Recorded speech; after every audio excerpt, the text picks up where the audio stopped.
Well, here we are at the very interesting part of the entire of FemTech, which is going to be about fireside chat on the power of ecosystems for success as a woman in tech. And joining us on across the fireside chat, first is Senior Vice President HR, Fiserv Global Services and India in conversation with the Director of Operations SHRM India, APAC and MENA. So please welcome first from Fiserv Global Services and India is Mamta Sharma, who's a Senior Vice President HR, and across the table for Fireside Chat is going to be Archana Jerath, who's a Director of Operations for SHRM India and APAC and MENA. Hi, Mamta. It's a great pleasure having you on this session today. Let me start by asking you my first question directly. There is an increased digital adoption which is transforming the tech industry very, very rapidly today. So how do you see this evolution redefining opportunities for women in the technology space? Yeah, no, thanks, Archana. Very pertinent, right, to what's going on overall in the industry and a global landscape, in fact. And look, given the changing tech landscape, right, there are a few key trends that have been transforming the way opportunities present themselves, and especially for, women as they develop themselves and go even deeper in technology, right? Overall, the organizations are rethinking technology architecture to redefine the future. Data and intelligence is become all pervasive and almost intertwined to how we solve for complex business cases and issues. Democratization of tech is allowing businesses to curate very bespoke solutions for, no matter which business they are in. And then, of course, the hybrid workspaces, right? That's totally redefining the future of work, and we're all living it as we speak now. With data and analytics taking the lead, right, as emerging technologies, what's happened is that it's essentially opened up a whole plethora of opportunities, and there is growth in the presence of women data scientists across data, AI, digital twin technologies. There's genuinely a more support in the ecosystem for women pursuing their careers in data science, and increasing more support from everybody around is only going to go a really long way. Right? It's all of these opportunities, like I was saying, that have essentially given women, more space to play in, right? From the erstwhile certain traditional roles in tech that used to be there, so now it's beyond business analysts, beyond project manager roles, and they can engage in deeper technology architecture roles and beyond. Digital adoption overall, right, is pushing the uptake of talent as a whole, both in its technical roles and capabilities. Think about technologies like for all the women who are, tech enthusiasts and those who have tuned in and spent their careers in this, they'll appreciate that, like powering businesses, intelligence are all opening avenues for, up and cross-skilling talent, and that, you can hire in similar roles, right? Lastly, and I mentioned about flexibility as the fourth point, flexibility overall is something that is not exclusive to women, but, as women, I'll say it is something that comes naturally, right? I see you smiling. I'm a working mom myself. I know that, we've got so many priorities. Flexibility in the organizations allowing for that, right? It enables women to leverage that ecosystem, leverage that piece where they can balance both work and home priorities seamlessly, build their networks. The last 2 years has taught us you don't have to necessarily show up in person for meetings. You can manage them virtually. So there is just so much that can be done, from networking events to, managing this whole piece and not letting go, or rather going deeper and way beyond in your career that you ever imagined. So hopefully that helps explain some pieces. No, definitely. I'm sure, flexibility is something that's really helping a lot of women, give their time to their careers and jobs. And you mentioned something about, ecosystems, Mamta. Flexibility is only one aspect of it. So as an HR leader, leading a large workforce of technology folks as well as women in technology, how do you envision ecosystems elevating the future of work, particularly for women in the, coming times as well?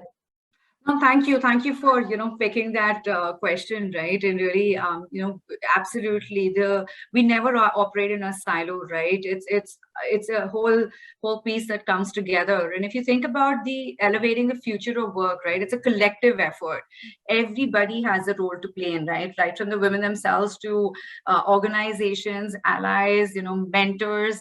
Everybody rallies together. It's not just a technology adoption either, right? So it's almost, think about it like a mosaic that comes together, right, on this piece. I mean, again, whether it's the top 3 or 4 factors that possibly influence the future of work, for women in particular, right? Hybrid working model, we just spoke about that, right? Flexibility piece. This is going to be, I think, central. And you summed it up as well over there, that this is central to career possibilities for women, right? Because you can, what you couldn't imagine before, you can now, right? You can prioritize technology and ecosystems these models are really going to offer flexibility to those that really need it and at different stages of their lives. Going deeper, there's a lot of focus now on holistic development, right? So if an organization is genuinely serious about increasing more women in the tech space, it's hiring alone is not going to solve the problem, right? It's not unidimensional. I mean, it's equally important to provide skilling and mentoring opportunities that will help them grow in their careers and ultimately aspire for more leadership roles, or to live their potential to the fullest. Think about targeted talent mobility, right? I mean, you can have long-lasting careers in the organization that you are, from all the internal mobility possibilities. Mentoring, we have robust mentoring programs in place. Experiential learning, some things are best done on the job. You can't just always read it from a book. Networking workshops, leadership talk sessions, self-paced learning modules, right? Everyone has their own pace, right, of doing things. So, those are the curated pieces for, oneself in terms of learning. And other networking programs, right, that allow for collaboration. Like, we've got employee resource groups, and I'll talk more about that, hopefully eventually. But all of these come together to really make women's growth a priority and ensure that they're leveraging these opportunities.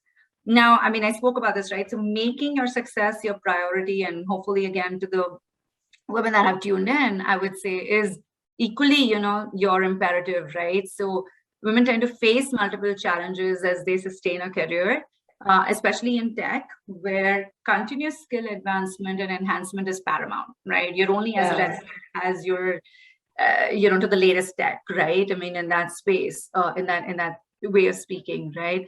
And in that space, the need to commit to continuously learn and invest is equally integral, right? From an ecosystem point of view, we tend to provide the best in class that's out there, right? We've partnered with Udemy as a learning platform and provision for multiple other opportunities where, again, one can, have a curated learning for themselves and upskill and grow their capabilities, right? So you're constantly enhancing your piece, and we provide that ecosystem, to all of our women that are there. And lastly, I would say embracing inclusion, right? I mean, more organizations, I'm sure if they haven't already, will realize the potential of bringing women back into the workforce, right? There are, think about the time when you don't have women around you. I mean, I don't want to go off on a tangent, but just think about, the diversity in thought, besides everything else that comes together, right? So as organizations expand their talent strategies, not just talent acquisition, but their overall talent strategies, and include hiring women, who have taken, let's say, career breaks, right? And not necessarily just for, maternity, but that is usually a key reason. We, for example, at Fiserv have, through our Forward for Her program that we are quite proud of, actually, focus on bringing women tech enthusiasts back to the workforce. And, it's been wonderful to have them back after the break that they are at. They're still as passionate as before. I was just talking to a woman who was saying, just yesterday, how she wants to come back, and a year later. And these are the kind of opportunities, right? You're really looking at tapping a massive untapped talent pool that can make organizations truly inclusive. I think you spoke about some really important points there, Mamta, about creating that whole ecosystem within the organization.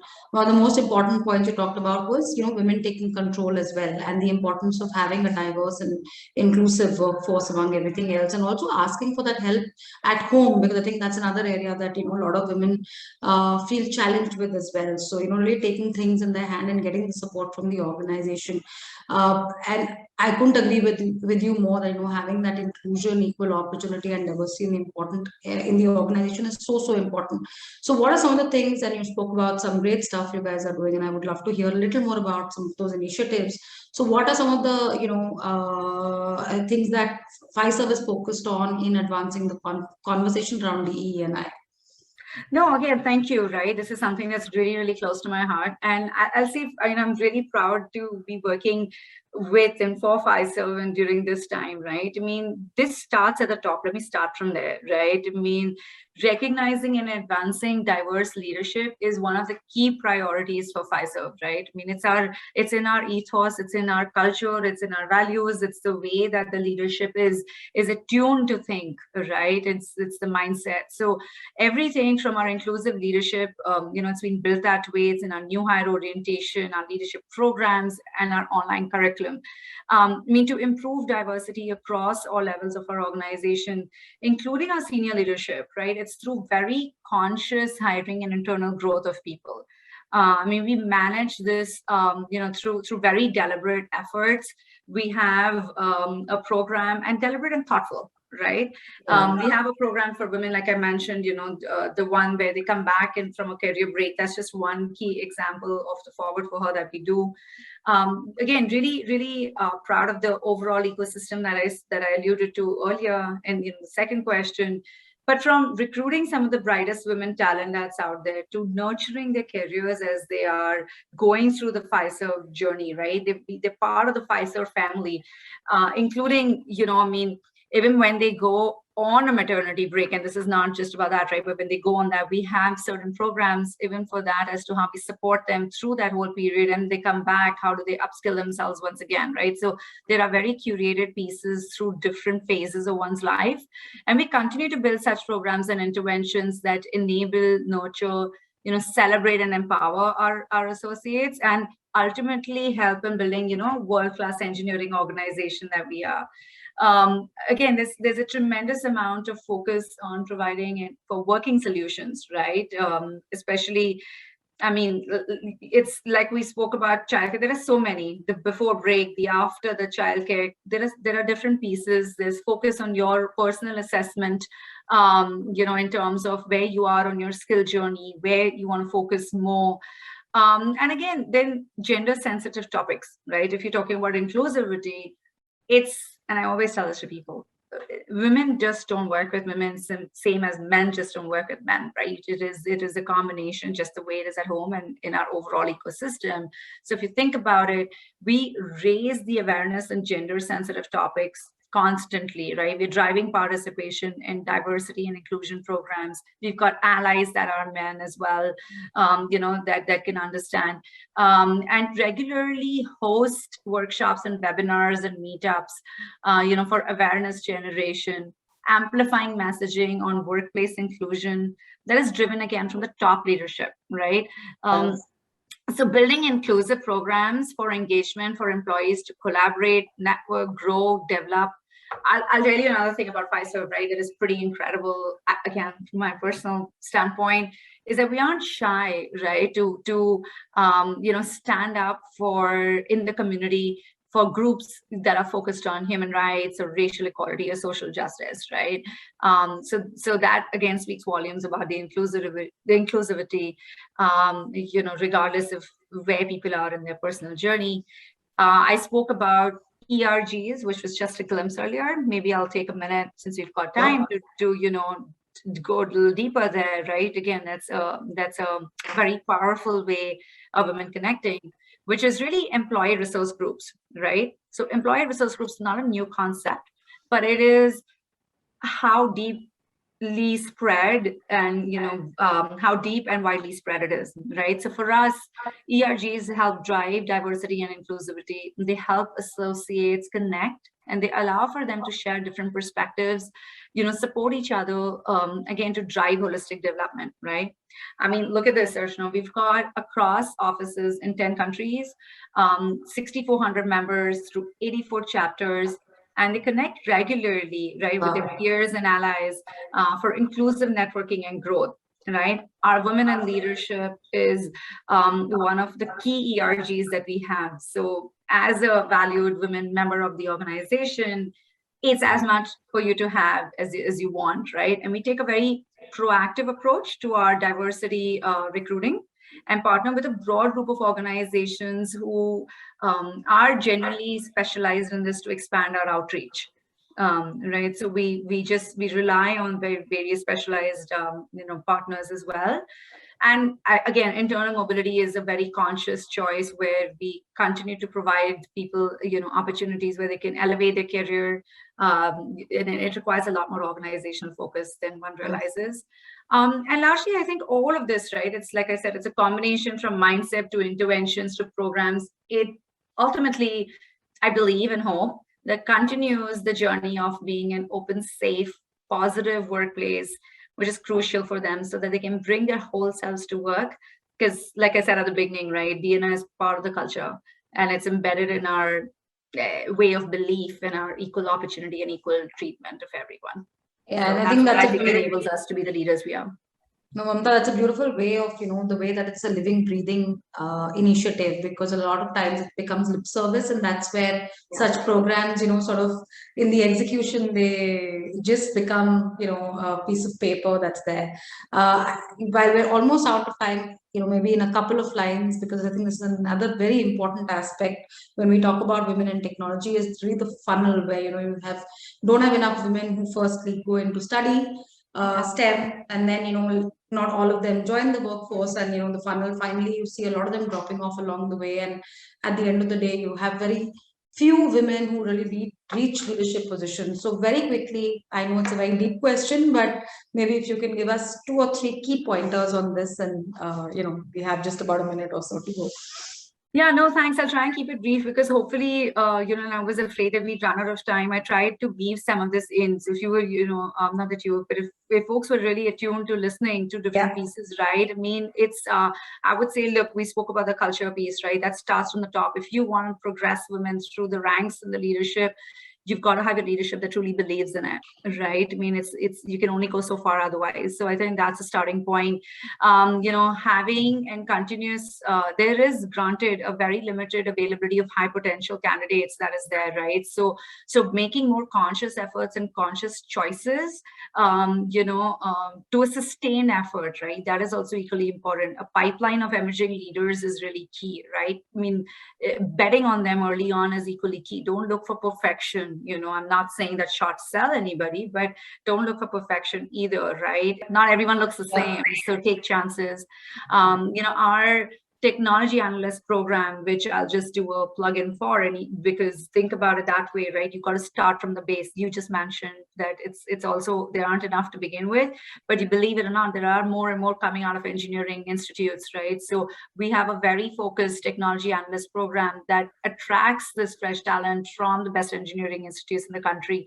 And, they come in and they've got like a robust career for, 3-4 years at least, which, and maybe a lot more beyond, but we're literally watching them year on year through that cohort and growth, right? And then I would say that internal mobility piece again, whenever you have a role available that is lucrative, it's always sometimes easier to go to the market and hire than to go look for it, but look for those diamonds within your organization, and develop them, upskill them, grow them, provide them the opportunities, coach them, mentor them, and move your talent internally. You've got to bring it up. And awareness, right? Spread the awareness of it. Our learning platform is something that helps with the continuous development, encourage. And lastly, look, I mean, I'll also say this, we are very market competitive, as any organization should be, in terms of eliminating any unconscious bias that's there, right? So have a lot of those pieces at play. And then I think, hopefully the fruits to bear, and then Hopefully our kids will not be having this conversation because it will be an equal world. Yeah, I think it's time, and eventually that time has to come, and it has to come sooner than later. But Mamta, it's been a pleasure talking to you. I think, the kind of examples you've shared and the kind of great work that, Fiserv is doing as an organization. You're obviously at the helm of, the people function there, and you're doing some great, great, great stuff. And I'm sure, we'll see more and more organizations, and I'm sure all the women who were listening in and watching us today have learned so much from you. So thank you so much. Thank you for the opportunity, and good luck to everyone that's listening in. Splendid. And so much from the session. Thank you so much again, Mamta and Archana, for sharing out your thoughts. And now, ladies and gentlemen, let's get straight into what is next. So what is next? I'm sure it's a lunch hour. You all want to grab your lunch and food. You can do so while watching and listening to our session, our speakers, and learn while you eat. How about that? Yes? So up next is a fireside chat, role of inclusive diversity at workplace. You connect to that? Well, up next is that.